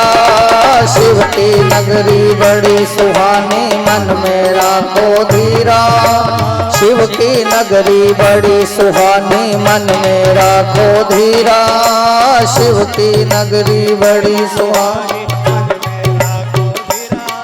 और नमः शिवाय जपो भाई मन से, नमः शिवाय जपो भाई मन से, नमः शिवाय जपो भाई मन। मिट जाए मन की पीरा, माने चाकर राखो जी, माने चाकर राखो जी। भोला भंडारी माने चाकर राखो जी, माने चाकर राखो जी, माने चाकर राखो जी। भोला भंडारी माने चाकर राखो जी, माने चाकर राखो जी, माने चाकर राखो जी। ओ भोला भंडारी माने चाकर राखो। हे भगवान, अब मेरी एक इच्छा है कि आप मुझे अपनी द्वार की चाकरी, द्वार पे सेवा करने का अवसर प्रदान करो और मुझे सदा अपने संग में रखो। तो भगवान शंकर ने मणिनाग को अपने कंठ का आभूषण बना लिया और भगवान शिव ने मणिनाग को अपने गले में धारण कर लिया। ऐसे भगवान करुणा निधान महादेव मणिनाग को भी अपनी सेवा में रख लेते हैं और कहा, इस तीर्थ में तूने तपस्या की थी, इसलिए यह तीर्थ जो है वो मणिनागेश्वर तीर्थ के रूप में विख्यात होगा। इसके आगे मां नर्मदा के उत्तर तट के ऊपर ही तिलकवाड़ा ग्राम मात्र तीर्थ, यहाँ सप्तमात्रिकाओं ने तपस्या की। अश्वपर्णी संगम, यहाँ पर अश्वपर्ण नाम के एक घोड़े ने तपस्या की थी। समुद्र मंथन से ऐरावत हाथी निकला, अश्वपर्ण नाम का घोड़ा निकला जिसे चंद्रमा ने अपना वाहन बनाया। तो चंद्रदेव के वाहन उस अश्वपर्ण ने यहाँ पर तपस्या करके और इस तीर्थ का निर्माण किया। इसके आगे दधी स्कंद और मधु स्कंद तीर्थ आते हैं मां नर्मदा के उत्तर तट पर।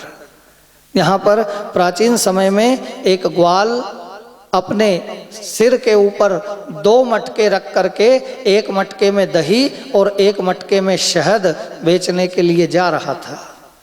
पीछे से एक लुटेरा, एक शिकारी उसका पीछा करने लगा। वो अपने दही और शहद को बचाने के लिए भागा।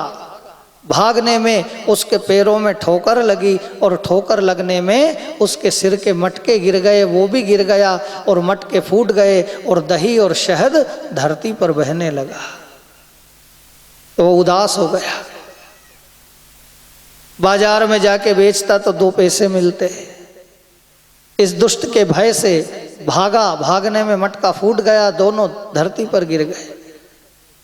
उस समय भगवान शंकर ने आकाशवाणी करी कि तेरा दही और शहद और किसी जगह पर नहीं गिरा है, नर्मदा के तट पर गिरा है, इसलिए यह तीर्थ बन जाएगा।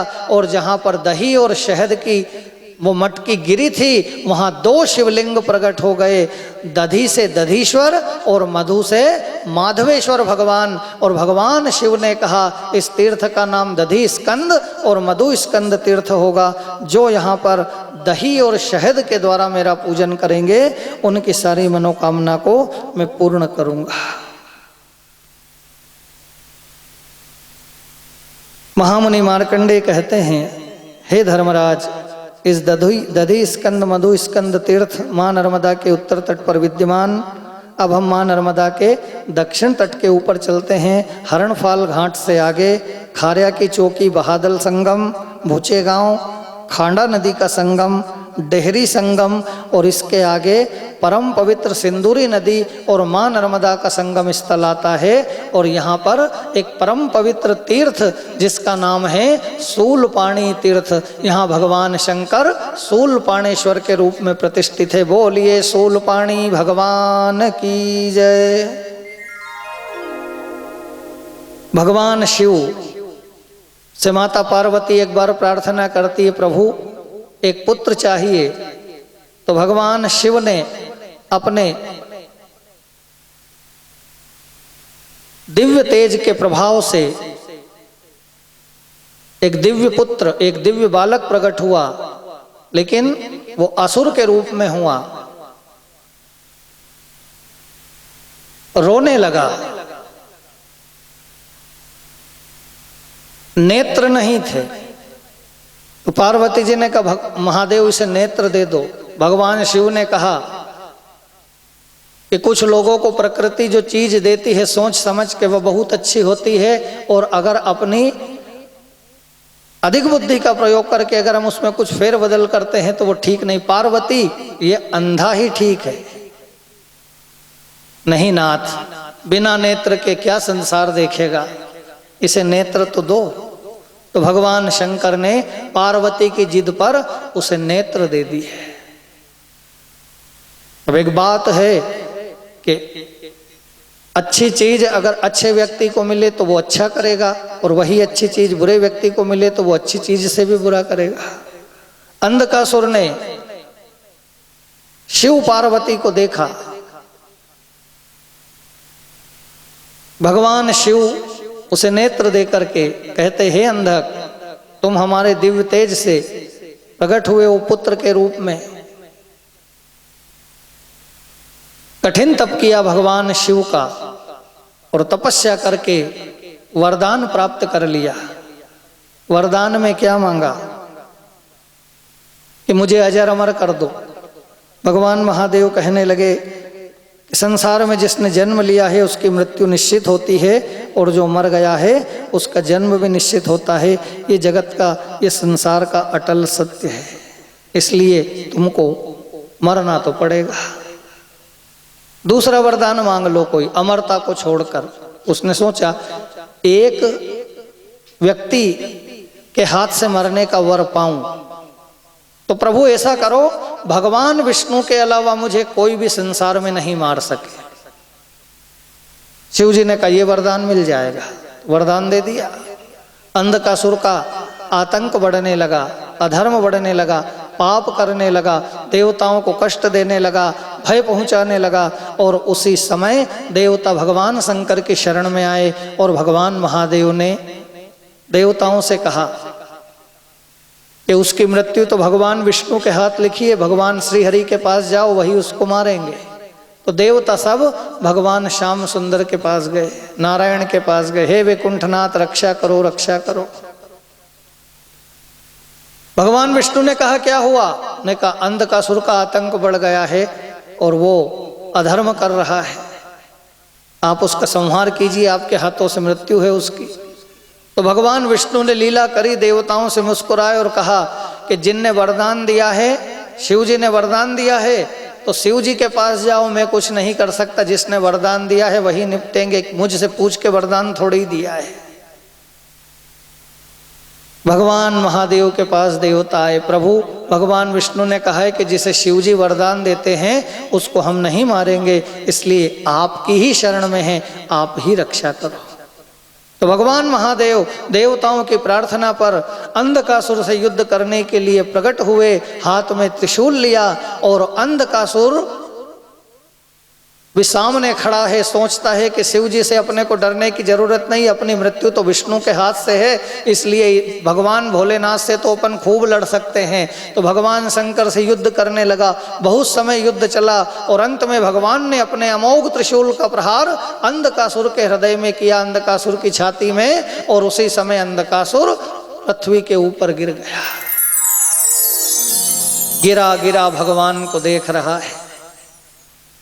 शिव जी आए तो कहा प्रभु आपका वचन झूठा हो गया, आपने कहा था कि विष्णु के अलावा मुझे कोई मार नहीं सकता, कोई पराजित नहीं कर सकता, और आपने ही मुझे पराजित कर दिया है। भगवान शिव कहने लगे, अरे मूर्ख अंधकासुर, तू क्या समझता है कि भगवान विष्णु अलग हैं और मैं अलग हूँ? आंख बंद कर और दर्शन कर। तो अंधकासुर ने क्या देखा कि भगवान शंकर के त्रिशूल के आगे भगवान वैकुंठनाथ का सुदर्शन चक्र लगा हुआ है, और भगवान शंकर के हृदय में भगवान श्री हरि विष्णु बैठे हुए हैं। इसलिए हम आरती में गाते हैं ना, ब्रह्मा विष्णु सदा शिव जानत अविवेका, प्रणवाक्षर के मध्य यह तीनों एक। भगवान विष्णु में और श्री हरि में कोई भेद नहीं है।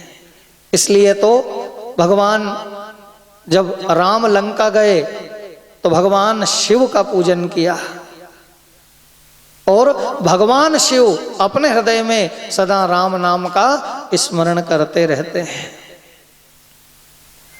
अंधकासुर को तो भगवान ने पराजित कर दिया। अंधकासुर भगवान शंकर की स्तुति करने लगा और भगवान शिव से प्रार्थना की, महादेव आप मेरा कल्याण करने के लिए और मुझे अपनी सेवा में रखो, जिससे मेरे जीवन का कल्याण हो। आज कथा में परम पूज्य आचार्य जी डोबा से परम श्रद्धेय श्री शिव शंकर जी शर्मा हमारे बीच में पधारे हैं आशीर्वाद देने के लिए। आप सब की तरफ से मैं चरणों में प्रणाम करता हूं कि आपके आने से ये सारा पांडाल वातावरण धन्य हो गया। ओम नमो भगवती नर्मदायै, ओम नमो भगवती नर्मदायै, ओम नमो भगवती नर्मदायै, ओम नमो भगवती नर्मदायै, ओम नमो भगवती नर्मदायै, ओम नमो भगवती नर्मदायै, ओम नमो भगवती नर्मदायै, ओम नमो भगवती नर्मदायै, ओम नमो भगवती नर्मदायै, ओम नमो भगवती नर्मदायै, ओम नमो भगवती नर्मदायै, ओम नमो भगवती नर्मदा। नर्मदा मैया की। भगवान महादेव से प्रार्थना की, मुझे अपने द्वार का सेवक बना लो, द्वार की कोई चाकरी कोई सेवा दे दो। तो भगवान शंकर ने कहा कि आज के बाद हम तुमको अपने द्वार का चौकीदार नियुक्त करते हैं, सदा हमारे द्वार पर सेवा करना, चौकीदारी करते रहना। तो अंधकासुर तब से भगवान महादेव भगवान शिव के द्वार पर चौकीदारी करते हैं। हम जब शिव पूजन करने के लिए जाते हैं ना, तो जो शिव मंदिर के बाहर जो मुख्य द्वार है वहां किसका पहरा है? भैरव जी महाराज का। और गर्भगृह जिसके अंदर भगवान बैठते हैं, उस गर्भगृह का जो द्वार है उसके ऊपर किसका पहरा है? अंधकासुर का। भगवान ने उसे वहां का मालिक बना दिया और वरदान दे दिया कि मेरा पूजन करने के बाद अगर कोई तुझे प्रणाम नहीं करेगा तो उसे मेरे पूजन का पुण्य फल प्राप्त नहीं होगा। इसलिए भगवान शंकर का पूजन करने के बाद बाहर लौटते समय हमको भगवान शिव के जो गर्भगृह का द्वार है वहाँ भी पूजन करना चाहिए, प्रणाम करना चाहिए, तभी हमारी शिव पूजन पूर्ण होगी। भगवान शंकर ने जब अंधकासुर के हृदय से त्रिशूल निकाला तो अंधकासुर का जो रक्त था वो त्रिशूल में रह गया। ब्रह्मा जी से कहा राक्षस तो मर गया पर निशानी छोड़ गया, इसका रक्त कैसे निकलेगा? ब्रह्मा जी ने कहा एक काम करो, तीर्थों में जाकर के इस त्रिशूल को धो लो, शुद्ध कर लो। भगवान शंकर ने चारों धाम में जहां जहां पवित्र नदियां थी सब दूर जाकर अपने त्रिशूल को धोया, लेकिन कहीं भी अंधकासुर का रक्त नहीं छूटा। फिर अंत में भगवान नर्मदा अमरकंट से बही, तो अमरकंट से दोनों घाट पर भगवान शंकर अपने त्रिशूल को धोते हैं, लेकिन कहीं भी रक्त नहीं छूटा। जब भगवान शंकर इस शूलपाणेश्वर तीर्थ में आए और शूलपाणेश्वर तीर्थ में आकर के भगवान महादेव सामने एक पर्वत को देखते हैं और उस पर्वत के ऊपर अपने त्रिशूल का प्रहार किया और वह त्रिशूल भगवान का पर्वत में अंदर प्रवेश करता है। और जब भगवान उसे बाहर खींचते हैं तो अंधकासुर का जो रक्त है वो उसी पर्वत में रह गया और भगवान शंकर का त्रिशूल शुद्ध हो गया। शूल की शुद्धि होने के कारण इस तीर्थ का नाम शूलपाणी तीर्थ, और यहाँ भगवान शूलपाणेश्वर के रूप में प्रतिष्ठित हुए। बोलिए शूलपाणेश्वर भगवान की जय। महामुनि मार्कंडेय कहते हैं धर्मराज युधिष्ठिर, मां नर्मदा का ये परम पवित्र तीर्थ जैसे शूल की शुद्धि हुई, ऐसे हमारे मन में भी बहुत शूल हैं, विकारों के, बुराई के, दुर्गुणों के, तो जब हम नर्मदा परिक्रमा करते हैं और नर्मदा परिक्रमा करते करते जब शूलपाणी तीर्थ में हम जाते हैं तो भगवान शूलपाणी का शूल त्रिशूल जहाँ शुद्ध हुआ था, तो इस तीर्थ में निवास करने से, भगवान शूलपाणी का दर्शन करने से हमारे मन के जो शूल हैं, जो त्रिविध ताप हैं, उनका भी भगवान महादेव हरण करते हैं। इसी के आगे माँ नर्मदा के दक्षिण तट पर मोक्ष गंगा का संगम और मोक्ष तीर्थ से 4 मील आगे उलूक तीर्थ आता है। यहाँ पर प्राचीन काल में एक उल्लू निवास करता था। एक वृक्ष था, उस वृक्ष के ऊपर घोंसला बनाकर उल्लू रहता था। उसी वृक्ष पर बहुत सारे कौवे भी रहते थे। अब उल्लू एक घर से अकेला, बाकी जंग उस वृक्ष पर तो कौवे ही कौवे। तो सब कौवों ने मन में विचार किया कि अपनी जात में ये जो एक है कौवा उल्लू, ये ठीक नहीं लगता। एक काम करो, इसको यहां से भगा दो, यहां से चला जाएगा, अपना ही अपना राज्य हो जाएगा। उन कौवों ने आके कहा उल्लू से, देख भाई, ये पूरे वृक्ष पे हमारा साम्राज्य है, हम ही हम हैं, तू एक ही घर का है, इसलिए तू इस वृक्ष को छोड़कर चला जा। उल्लू ने कहा, भैया मैं तुम्हारा क्या बिगाड़ा, अपना कमाया खाता हूँ, अपना घोंसला मैंने बनाया, चुपचाप इस वृक्ष पर घोंसले में रहता हूँ, तुमको कभी कोई कुछ कहता नहीं, तुमको कोई सलाह देता नहीं, मुझसे तुमको क्या तकलीफ है। तो कौवों ने कहा कि तेरा रहना ही सबसे बड़ी तकलीफ है, तो यहाँ रह रहा है, यही हमको पसंद नहीं है, और कहीं जा। नहीं भैया, मेरा घर मत छुड़ाओ, मेरा घोंसला मत छुड़ाओ। कुछ कौवों ने कहा कि ये ऐसे नहीं जाएगा। तो रात्रि में उल्लू सोया हुआ अपने घोंसलों में, जंगलों से लकड़ियों को ला करके घोंसले का जो मुख था वो बंद कर दिया, और एक कौवे ने जलती हुई लकड़ी किसी चूल्हे में से उठा के लाया चोंच से, और उस घोंसले में आग लगा दी, और वो उल्लू जो है वो उसी घोंसले में जल करके समाप्त हो गया। भस्म जो थी उल्लू की नीचे गिरी। कालांतर में आकाश से बरसात हुई, और वो भस्म बारिश के जल की सहायता से माँ नर्मदा के इस मोक्ष गंगा संगम तीर्थ से आके और नर्मदा मैया के जल में मिल गई। तो माँ नर्मदा के जल में उस उल्लू की भस्म मिलने से दूसरे जन्म में वही उल्लू काशी नगरी का राजा हुआ, उसका नाम हुआ स्मर। लेकिन पूर्व जन्म का पुण्य और पूर्व जन्म का सत्कर्म से उसको अपना पूर्व जन्म याद था कि मैं पूर्व जन्म में एक उल्लू था और कुछ कौवों ने मुझे मिलकर के जला दिया था, इसलिए भगवान ने कृपा करके मुझे इस जन्म में राजा बनाया है, पद दिया है। तो धर्म करता, अपनी प्रजा का पुत्र के समान पालन करता, अच्छा करता, राज्य में किसी को दुख में नहीं रहने देता। और जब बहुत समय तक राज्य कर लिया उसने, और जब उसका पुत्र योग्य हुआ तो अपने पुत्र को राजगद्दी पर बिठा करके और उसने माँ नर्मदा की परिक्रमा का निश्चय किया। और नर्मदा की परिक्रमा करते करते वो अपने इसी तीर्थ में आया, मोक्ष गंगा संगम के पास में, और यहाँ आकर के उस स्मर राजा ने भगवान शंकर का कठिन तप किया, जगत जननी माँ नर्मदा का तप किया कि हे माँ, तेरे जल से एक उल्लू राजा बन गया, तो हे जगत जननी माँ नर्मदा, मुझे भी तेरा दर्शन होगा या नहीं।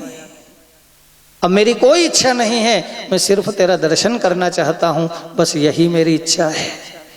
राजा स्मर मन ही मन माँ नर्मदा को पुकारते हैं, मूरत तेरी प्यारी, दर्शन की इच्छा भारी माँ, बोल मैया बोल, दर्शन होगा कि नहीं। बोल मैया बोल, दर्शन होगा कि नहीं। मूरत तेरी प्यारी, दर्शन की इच्छा भारी माँ, मूरत तेरी प्यारी, दर्शन की इच्छा भारी माँ, बोल मैया बोल, दर्शन होगा कि नहीं। बोल मैया बोल, दर्शन होगा कि नहीं।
की सुनने वाली हो।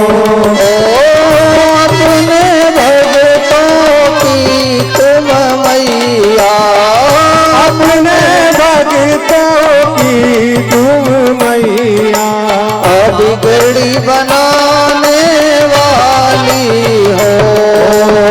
गिरी बनाने वाली हो। मैं भी दर पे आया, दर्शन की इच्छा लाया माँ। मैं भी दर पे आया, दर्शन की इच्छा लाया माँ। बोल मैया बोल, दर्शन होगा कि नहीं। बोल मैया बोल, दर्शन होगा कि नहीं। बोल मैया बोल, दर्शन होगा कि नहीं। ओ बोल मैया बोल, दर्शन होगा कि नहीं। दर्शन होगा कि। मां नर्मदा के दर्शन की याचना की राजा ने। उसी समय मगर पर सवार होकर के दिव्य रूप धारण करके और भगवती मां नर्मदा प्रकट हुई। राजा को अपना दर्शन दिया कि राजन, इस तीर्थ का नाम तेरे ही नाम से उलूक तीर्थ के रूप में विख्यात होगा। इसी के आगे इंद्रवाणो ग्राम सक्र तीर्थ, आनंदेश्वर तीर्थ। यहाँ पर बहुत सारे असुर एक बार भगवान शंकर की निद्रा में व्यवधान करने के लिए कैलाश पर्वत पे गए और शिव जी सोए हुए थे, माता पार्वती उनके पास में थी और रात्रि में भगवान शिव की निद्रा भंग करने के लिए आतंक मचाने लगे, जोर जोर से शोर करने लगे। तो उस समय भगवान शंकर बाहर निकले और अपने त्रिशूल से सारे राक्षसों का संहार किया और राक्षसों को मारने के बाद भगवान अपने डमरू को लेकर के और इस तीर्थ में आनंद के साथ में नृत्य करते हैं। भगवान शंकर के नृत्य करने से आनंद विभोर होने के कारण इस तीर्थ का नाम आनंदेश्वर तीर्थ पड़ा। बोलिए आनंदेश्वर भगवान की। इसी के आगे दक्षिण तट पर मात्र तीर्थ, यहाँ पर सप्त मातृकाओं ने तप किया और इसके आगे तीर्थ आता है, इसका नाम है नर्मदा तीर्थ। यहाँ पर सतयुग में एक सूर्य वंश में दशरथ नाम के राजा हुए। भगवान राम के पिता जो दशरथ जी हैं वो त्रेता युग में हुए। ये सूर्य वंश के दशरथ राजा की कथा है। तो वो राजा दशरथ सूर्य वंश में थे, अपना राजपाट चलाते थे, बड़ा भारी साम्राज्य था उनका। और राजा की सेना में जो मंत्री थे, जो सचिव थे, राजा को वो पसंद नहीं करते थे।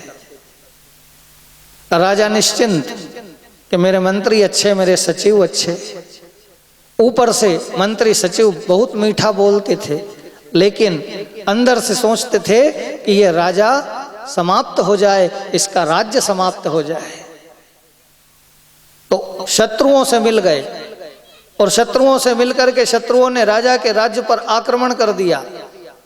अब राजा को तो ये विश्वास है कि मेरी इतनी बड़ी सेना है, मंत्री है, सचिव है, मैं युद्ध में पराजित नहीं हो सकता। लेकिन क्या किया, मंत्री ने युद्ध भूमि में सारी सेना का रुख जो था वो शत्रुओं के तरफ मोड़ दिया और सारी सेना शत्रुओं के पक्ष में हो गई।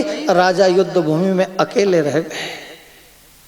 राजा कहने लगे कि अरे तुमने छल किया मंत्री, मेरे मंत्री होकर के मेरी सेना को शत्रुओं के तरफ कर दिया, अभी मैं युद्ध नहीं जीत सकता। तो राजा अपने प्राण बचा करके और युद्ध भूमि से भागते हैं, अपनी रानी अपने पुत्र को लेकर के महल छोड़ करके जंगलों में आ गए। फिर महात्माओं ने कहा राजन जंगल में मत भटको। तो कहाँ जाऊं? ने कहा नर्मदा की परिक्रमा करो। तो मां नर्मदा की परिक्रमा करते करते राजा और इस नर्मदा तीर्थ में आए। जैसे ही राजा नर्मदा तीर्थ में आए, रानी को भूख लगी, पुत्र को भूख लगी, पिताजी भूख लगी है। रानी तुम यहीं रुको, मैं कहीं से भोजन का प्रबंध करके लाता हूं। देखो समय, राजा जिसके यहाँ दास दासी नौकर चाकर सब हाथ जोड़कर खड़े रहते थे, उसका समय कैसा बदला कि आज खाने के लिए अन्न तो क्या, कंदमूल फल भी आसपास नहीं मिल रहे। राजा गए कंदमूल फल की व्यवस्था करने के लिए। बहुत समय हो गया। पुत्र कहता है मैया पिताजी कब आएंगे, मुझे भूख लग रही है। माँ ने कहा चल बेटा, तेरे पिताजी न जाने कब आएंगे, मैं तेरे लिए कुछ खाने का प्रबंध करती हूँ। तो उस पुत्र को लेकर के रानी भी कंदमूल फल लेने चली गई। राजा रानी में बिछोड़ा हो गया, मार्ग भटक गई रानी, दूसरे रास्ते में लग गई। राजा आए कंदमूल फल लेकर के, और क्या देखा, जहां रानी को बिठा के गए थे वहां रानी नहीं। माँ से कहा हे माँ नर्मदा, मैं तेरे घाट पर अपनी पत्नी पुत्र को छोड़कर तेरे सुपुर्द गया था, मेरी पत्नी पुत्र चले गए, अब मेरा जीवन कोई काम का नहीं। जब पत्नी और पुत्र दोनों नहीं और अकेला राजा, मैं राजपाट भी नहीं है, क्या करूंगा जी करके। तो राजा नर्मदा के जल में कूदने लगे, प्राण त्याग करने लगे। उसी समय सरित प्रवरा पुण्यदायिनी मां नर्मदा जल से प्रकट हो जाती है और कहा राजन रुको रुको रुको, ये समय का चक्र है, थोड़ा धैर्य रखो। मां नर्मदा ने राजा को एक छड़ी और एक मणि प्रदान की। राजन इस छड़ी और मणि को साथ में रखना, तुमको तुम्हारी पत्नी और पुत्र भी मिल जाएंगे, और जो राज्य तुम्हारे हाथों से चला गया है वो राज्य भी तुमको प्राप्त हो जाएगा। तो राजा वो छड़ी और मणि को साथ में रखते, रोज नर्मदा जल में उनको स्नान कराते। एक दिन रानी भटकते भटकते भटकते घूमती हुई और राजा यहाँ पर विराजमान थे। राजा के पास में रानी और पुत्र दोनों चल करके आ गए। राजा कहने लगे बड़ी कृपा मां नर्मदा की कि मुझे मेरा पुत्र और पत्नी यहीं पे प्राप्त हो गए। अब राजा ने कहा कि माँ ने एक वचन और दिया था कि खोया हुआ राज्य भी मिलेगा, तो कैसे मिलेगा। तो माँ नर्मदा से पूछा माँ मैं राज्य कैसे प्राप्त करूंगा। भगवती नर्मदा के जल से आवाज आई राजन तुम इस छड़ी को लेकर के जाओ, अपने शत्रुओं से युद्ध करो। तो राजा उस छड़ी को लेकर के, और जो राज्य खोया हुआ था जिस राजा ने आक्रमण किया था उसको युद्ध के लिए ललकारा। इधर राजा अकेला और उधर सारी सेना। लेकिन कहते हैं ना कि जिसका राम रक्षक है संसार में उसका कोई नहीं भक्षक है। इधर अकेले राजा से लड़ने के लिए सारी सेना आई, लेकिन वो छड़ी कोई साधारण छड़ी नहीं थी, मां नर्मदा की दी हुई दिव्य छड़ी थी। और उस दिव्य छड़ी से ऐसी दिव्य शक्तियां निकलने लगी कि जो सामने लड़ने आए थे वो सारी सेना का संहार हो गया। और वो जो राजा था शत्रु सामने वाला, वो भाग करके प्राण बचाकर और उस राज्य को छोड़ करके चला गया। राजा अपनी पत्नी और पुत्र को लेकर के महलों में आ गए, राज्य पुनः मिल गया। रात्रि में जब विश्राम करने लगे तो फिर मां नर्मदा स्वप्न में आई और कहा महाराज तुमको तुम्हारी पत्नी भी मिल गई, पुत्र भी मिल गया। अब प्रातः काल होते ही इस छड़ी को और इस मणि को मेरे जल में प्रवाहित कर देना, इसका काम हो गया है। राजा उस छड़ी और मणि दोनों को लेकर मां नर्मदा के जल में प्रवाहित करते हैं। और भगवती नर्मदा से पूछा कि हे जगत जननी मां नर्मदा, ये छड़ी और मणि का क्या अर्थ है। तो भगवती नर्मदा ने उस समय राजा को प्रेरणा दी, दिव्य ज्ञान दिया कि कोई भी भक्त मेरी परिक्रमा करेगा तो बिना छड़ी के वो परिक्रमा पूर्ण नहीं मानी जाएगी। चाहे इतना बड़ा डंडा भी साथ में रखो, लेकिन छड़ी का होना जरूरी है। और मणि कौन सी, दो चीज राजा को दी थी, छड़ी और मणि। तो भक्त लोग जब परिक्रमा करने जाते हैं तो एक डंडा एक छड़ी साथ में होती है। ये छड़ी वही है कि जैसे उस छड़ी ने संकट के समय राजा की सहायता करी, भगवती नर्मदा की छड़ी अगर साथ में है तो परिक्रमा काल में हमारे जीवन में आने वाली बाधा जो है उसको मां नर्मदा ऊपर ही ऊपर हरण कर लेती है। जैसे उस छड़ी ने उसको राज्य दिलाया, ऐसे मां नर्मदा की छड़ी हमारे सदा साथ रहती है। और मणि कौन सी, मणि मां भगवती नर्मदा का नाम। छड़ी हाथ में रखो और मुख में नर्मदे हर रखो और अपने घर से चल पड़ो, परिक्रमा करो, कहीं ना कहीं माँ नर्मदा जरूर मिलेगी। और भक्त लोग जो परिक्रमा करते हैं तो वो माँ नर्मदा को ढूंढने के लिए ही तो करते हैं। भक्त परिक्रमा करता, लोग वृंदावन की यात्रा करते हैं। दुनिया में तीर्थ यात्राएं होती है, तीर्थों में क्या देखा जाता है? तीर्थों में हम भगवान को देखने ही जाते हैं, खोजने जाते हैं कि यहाँ मिल जाए, यहाँ मिल जाए, यहाँ मिल जाए, यहाँ मिल जाए। अगर भाव है तो मिलता जरूर है। भावना में भाव है तो भावना साकार है, और भावना में भाव नहीं तो भावना बेकार है। इसलिए हर जगह तीर्थों में, घाट में माँ नर्मदा को, परमात्मा को ढूंढा जाता है। माँ नर्मदा की परिक्रमा में हम घाटन घाट फिरे ओ मैया तेरे लिए, हम घाटन घाट फिरे ओ मैया तेरे लिए, हम घाटन घाट फिरे ओ मैया तेरे लिए। हम घाटन घाट फिरे ओ मैया तेरे लिए, हम घाटन घाट फिरे ओ मैया तेरे लिए। तेरे लिए माँ, तेरे लिए, तेरे लिए माँ, तेरे लिए, तेरे लिए माँ, तेरे लिए, तेरे लिए माँ तेरे लिए। हम घाटन घाट फिरे ओ मैया तेरे लिए, हम घाटन घाट फिरे ओ मैया तेरे लिए।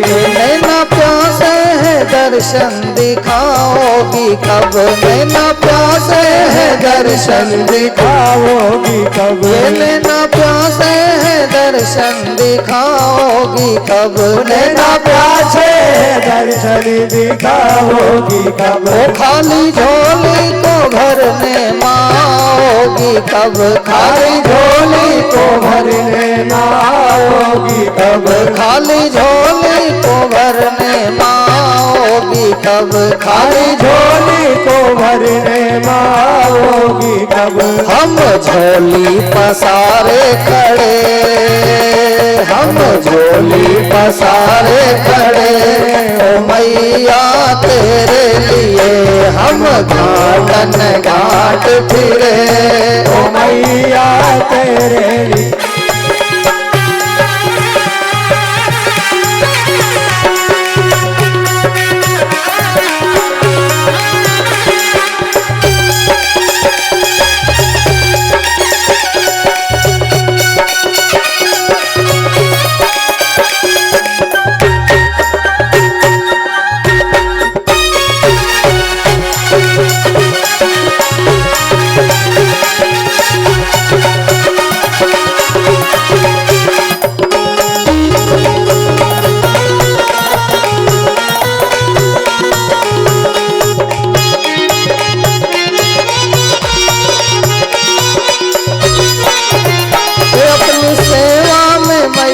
लगाओगी कब, अपनी सेवा में मैया लगाओगी कब, अपनी सेवा में मैया लगाओगी कब, अपनी सेवा में मैया लगाओगी कब। मेरे कर्मों के लेखे मिटाओगी कब, मेरे कर्मों के लेखे मिटाओगी कब, मेरे कर्मों के लेखे मिटाओगी कब, मेरे कर्मों के लेखे मिटाओगी कब। फूटी किस्मत को लेके खड़े, फूटी किस्मत को लेके खड़े ओ मैया तेरे लिए, हम घाटन घाट फिरे ओ मैया तेरे लिए। तेरे लिए माँ, तेरे लिए, तेरे लिए माँ, तेरे लिए। हम घाटन घाट फिरे ओ मैया तेरे लिए, हम घाटन घाट फिरे ओ मैया तेरे लिए।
गया ना कोई, तेरे दर से माँ खाली गया ना कोई। जिसने जो मांगा उसको मिला माँ वही, जिसने जो मांगा उसको मिला माँ वही।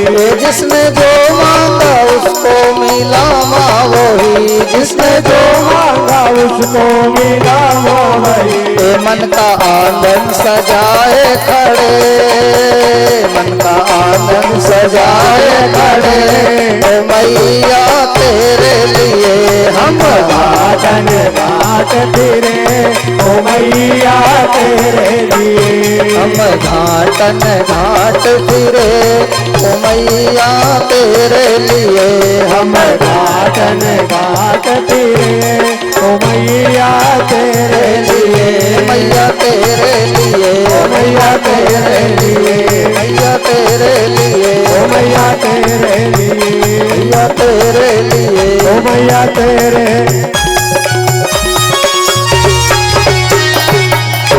नर्मदा मैया की जय।